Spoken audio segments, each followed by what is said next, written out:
बिहार चुनाव के पहले चरण में रहेगा चंद्रशेखर आजाद का जलवा। इन सीटों पर जबरदस्त बढ़त के संकेत, समर्थकों में खुशी की लहर। ओवैसी ने भी झोंकी है ताकत, हेलीकॉप्टर से कवर किया प्रचार। बिहार चुनाव में पहला चरण कई वीआईपी उम्मीदवारों के लिए परीक्षा है और कई लोगों की साख दांव पर। लेकिन वीआईपी सीटों की इस चकाचौंध में धीमे से चंद्रशेखर आजाद और असदुद्दीन ओवैसी के गठबंधन ने सेंधमारी कर दी है। अगले 3 मिनट में हम आपको उन सीटों के बारे में बताएंगे और समीकरण समझाएंगे जिन पर इन दोनों नेताओं का गठबंधन पहले चरण में बाजी मारता दिख रहा है। बक्सर जोन की रायपुर विधानसभा सीट पर आजाद समाज पार्टी के अनिल कुमार राम जी मैदान में हैं, जिनके प्रचार में पहुंचे चंद्रशेखर आजाद के लिए दीवानगी देखकर ही अंदाजा लगाया जा सकता है कि इस सीट पर माहौल कैसा है। यहां से जो खबरें आ रही हैं वो चंद्रशेखर आजाद और जीडीए गठबंधन के लिए खुशखबरी ला सकती हैं, क्योंकि खबर है कि यहां जो अंदर का करंट है वो आजाद समाज पार्टी के लिए है। आप समझिए, वो समय शिकारी आएगा, मीठी मीठी बात करेगा, जाल फेंकेगा, दाना डालेगा, आप उसके जाल में फंस जाओगे और शिकारी आपका शिकार करके निकल जाएगा। लेकिन कल जब आपको जरूरत पड़ेगी, आपके ऊपर जुल्म होगा, आपके यहाँ सड़क की समस्या, बिजली की है, पानी की, स्कूल की है, कॉलेज की है, यूनिवर्सिटी की, अस्पताल की है, रोजगार की है, तो फिर आप इन नेताओं को ढूंढते रहोगे तो ढूंढने नहीं मिलेंगे। लेकिन अगर चुनाव परिणाम कुछ भी आपके बीच रहेगा, आपकी लाठी बनेगा, आपकी आवाज बनेगा, आपको ताकत देगा, आपके साथ खड़ा रहेगा।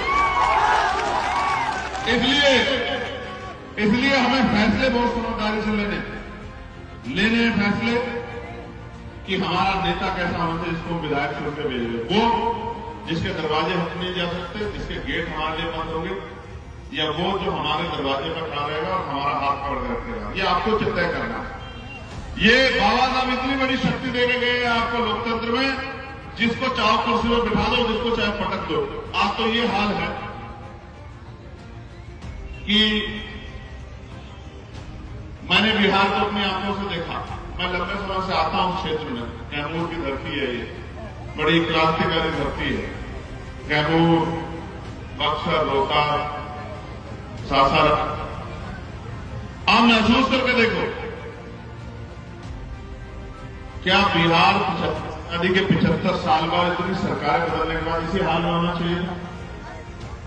अपने दिल पे आके बताओ, क्या इस बिहार को जो प्रधानमंत्री कह रहे हैं, जो नीतीश जी कह रहे हैं, सुशासन वाला बिहार, विकास वाला, के वही है? मैंने अपनी आंखों से देखा है कोरोना काल में अपने मजदूर भाइयों को जो बिहार के रहने वाले थे, दिल्ली में इस चौक से गुजरते थे, पुलिस लाठी मार के दूसरे चौक भेज देती थी, उधर से गुजरते उधर पर लाठी मार के इधर भेज देती थी। ये जो सरकारें आज हैं यहाँ, आपको वापस आपके घर भेजने के लिए। रोहतास जिले की डेहरी विधानसभा से भी चंद्रशेखर आजाद के लिए अच्छी खबर है, जहां उन्होंने हाल ही में रोड शो भी किया था। जानकारों की माने तो यहां भी आजाद समाज पार्टी के लिए जबरदस्त क्रेज है और उनके प्रत्याशी फतेह बहादुर सिंह को खूब समर्थन मिल रहा है, जिससे अच्छे रिजल्ट की उम्मीद लगी है। मुजफ्फरपुर की औराई विधानसभा सीट को आजाद समाज पार्टी के लिए सबसे ज्यादा मजबूत बताया जा रहा है। यहां से प्रत्याशी आफताब आलम के लिए जब चंद्रशेखर आजाद प्रचार करने पहुंचे तब वहां गजब की भीड़ उमड़ी थी और जोश ऐसा था कि विरोधी उम्मीदवारों की सिट्टी पिट्टी गुम हो गई। अगर इनकी तरफ आंख उठेगी तो क्या करोगे? इसका आंख निकाल लिया जाएगा। चाहिए वहां तक आपका विधायक कैसा हो, आपका विधायक कैसा हो, कोरेला का विधायक कैसा हो, राय का विधायक कैसा हो, गरीबों का विधायक कैसा हो। दूसरी तरफ असदुद्दीन ओवैसी ने भी धुआं उठा रखा है। हालांकि पहले चरण में कुछ ऐसी वीआईपी सीटें हैं जिस पर सबकी नजरें टिकी हैं। इसमें तारापुर है, जहां से उप मुख्यमंत्री सम्राट चौधरी मैदान में हैं। राघोपुर से तेजस्वी यादव की साख दांव पर है। मोकामा से अनंत सिंह मैदान में है।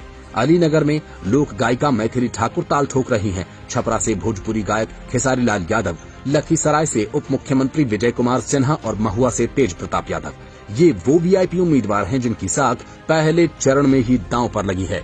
लेकिन चंद्रशेखर आजाद के ताल ने कई के राग बिगाड़ दिए। वैसे आपको क्या लगता है, क्या चंद्रशेखर आजाद की पार्टी का इस बार बिहार में खाता खुल पाएगा या नहीं? कमेंट करके अपनी राय रखें।